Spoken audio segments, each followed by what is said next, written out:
morning after Election Day, November 9th, 2016, New York City street. A group of Mexican and Muslim children are in a filthy New York City street corner shooting dice.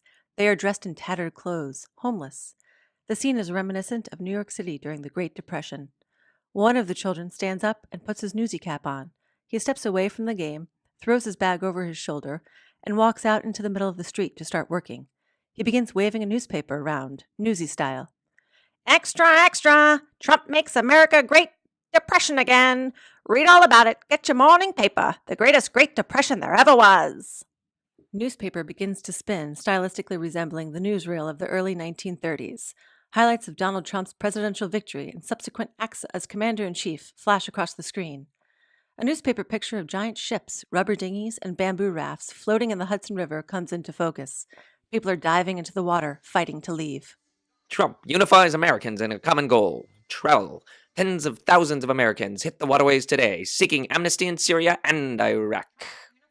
Newsreel spins. A newspaper picture of a white man and a black man holding a traditional New York City black and white cookie in triumphant unity comes into focus.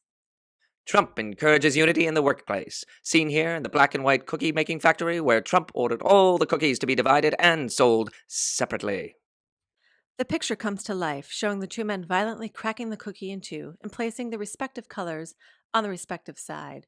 There's a red line dividing the factory into two halves. One side, we see a gold jewel-encrusted water fountain with a sign above it that reads, "Vanillas only, fresh spring water." The other water fountain is rusty and says, "Chocolates only, fresh from Detroit, property of Trump." Newsreel spins. A newspaper picture of Ellis Island comes into view. It has been turned into an internment camp for ugly people called Camp Rosie. Furthermore, Trump is also uniting feminists, otherwise known to Trump as lesbians, in his quest for beautification. The picture of Ellis Island comes to life, showing a group of average to attractive women with eyeglasses waiting in line outside of small brick buildings. As they come out of the building, they all have their glasses and smart footwear removed, and now look like Miss America contestants with sashes, bathing suits, and high heels.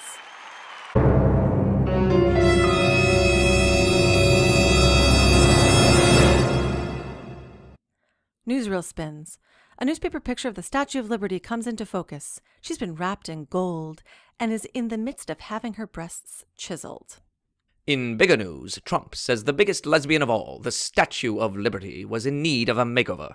She traded in her Birkenstocks for stilettos and upgraded her A cup to a quadruple F cup. This isn't very professional of me to say, but I'm awfully turned on right now.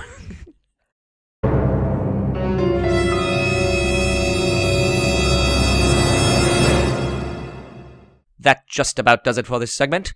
I leave you with this. If Trump accomplishes all this in just a few short days since being elected, what is he capable of doing when he is officially president? The possibilities seem almost bottomless. I find myself turned on once more. Tune in next time.